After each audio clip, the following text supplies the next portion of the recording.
You are probably already giving your kids money for things such as gas, food, even paying their cell phone bill. But what if I told you that every dollar that you give to them could actually save you money on your taxes? You can actually pay your kids through your business tax-free and then turn their allowance into a tax deduction. If you're new to my channel, my name is Keisha Rondino. I am a real estate and business CPA and tax strategist. I teach you how to use a tax code so you can save on taxes, keep more of the money you make, and build wealth in your business and your investments. So if this is something that you are interested in, make sure that you like this video and you subscribe. Let's start off talking about why you should be paying your kids. So if you have a business, this is something that you can legally do. You just need to do it the right way. Most likely you're already spending money on things that they have going on, whether it's $200 a month for extracurricular activities, whether it's $300 for school clothes, there is $50 here, there's $20 there.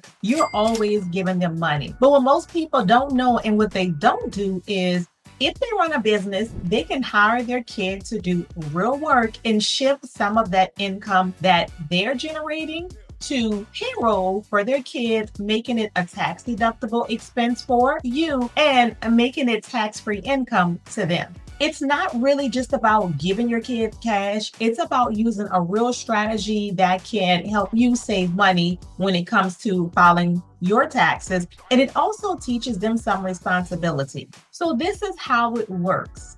Let's say your business pays your child $15,000, and because of the standard deduction, they will not owe any federal income tax. And because you pay them a legitimate amount of money because they are considered to be an employee for doing real work, your business gets a deduction for that $15,000. That can save you anywhere from $2,000 to $6,000 or more, just depending on what your tax bracket is. So if you are in the 35% tax bracket and you pay your child roughly $15,000, that is approximately a $5,000 tax savings that you would get just for money that you were going to give to them anyway. So let's talk about step by step on how you are going to make this happen. The first thing is that you want to prepare an employment agreement. That is going to be an agreement between yourself and your child in order to establish the work that is going to be done within your business. That is going to be the first set of documentation to showing the IRS that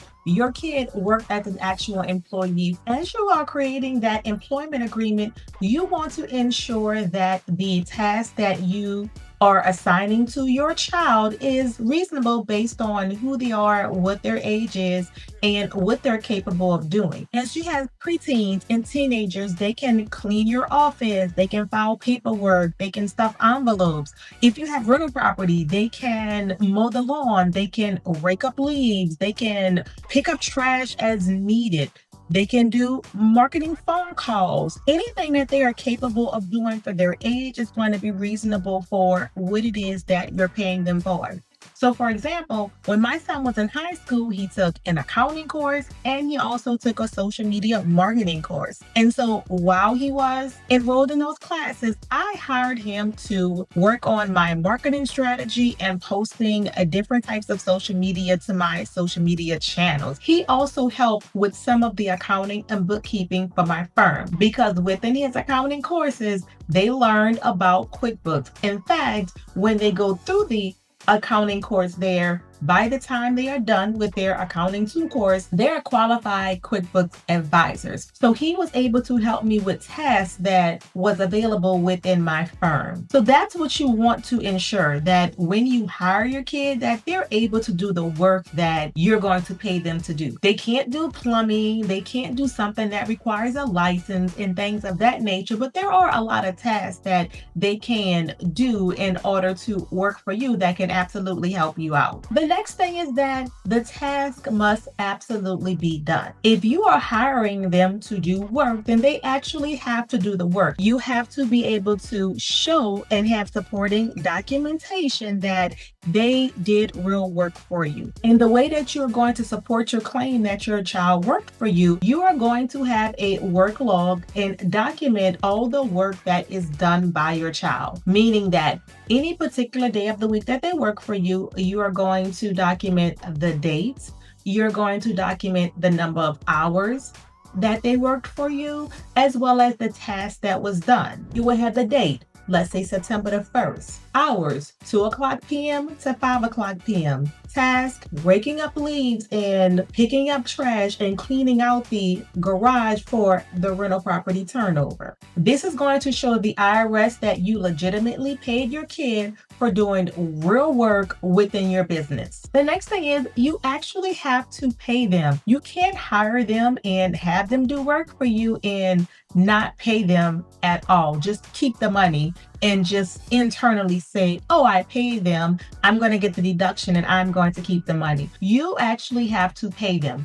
And the way that you pay them is either through a direct deposit or through a check, meaning that you will have a transaction for however much you're paying them from your business account to their personal accounts. That is going to show that you actually pay them for the work that was done. And one of the last things is that you have to pay them an amount that is considered reasonable for the work that they are doing. So the IRS does not allow you to pay your kid an abundance of money just because they're your kid and they're doing some work for you. When you're determining what is reasonable, think about if you wanted to hire someone to do that work. What would you be willing to pay them to get it done? Whatever that amount is, that is the amount that you're going to pay your child for doing the exact same work. And because this strategy has become so popular over the last couple of years, I see so many business owners that want to do it and some that actually do it, but I see a lot of mistakes that are made as well too.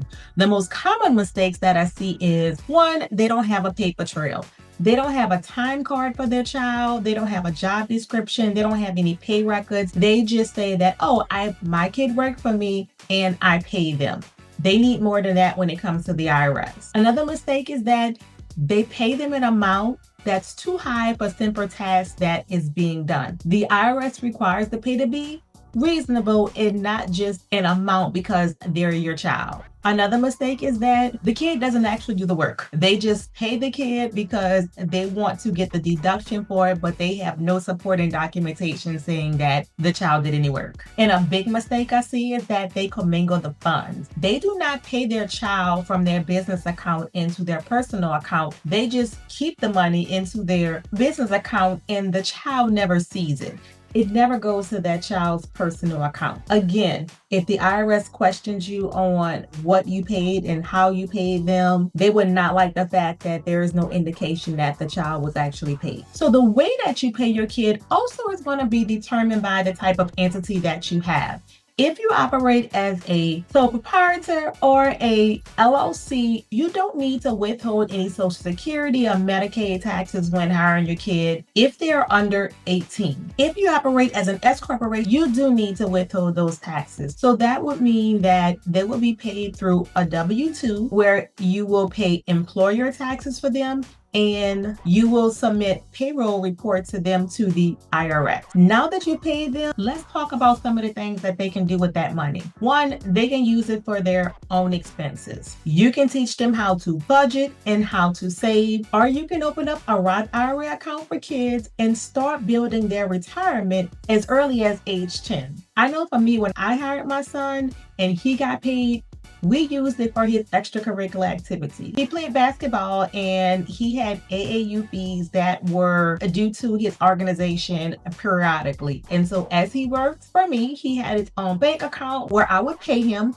And when the time came that he had to pay for his AAU fees, he would use the money that was in his account to pay for those fees. So legally, I was able to write off his basketball AAU fees through him working for my business. And I'm currently doing the same thing now with my daughter. My daughter is now a high schooler. She's taking an entrepreneurship class. And through her class, she is learning a lot about business. She's learning about budgeting. And so as I go through budgeting with clients, she's helping me run numbers. She's helping me making sure that categories are the way that they should be. So she is helping with the business She's a dancer, so all of those dance fees that we paid her conventions or competitions, they're now being paid from her account because I put the money in there. So the good thing about hiring your child is that it's not just a wealth building strategy for you as a business owner, it could be a wealth building strategy for your child as well too. I hope this video has been helpful for you. If you are ready to put this strategy in action and you need some assistance,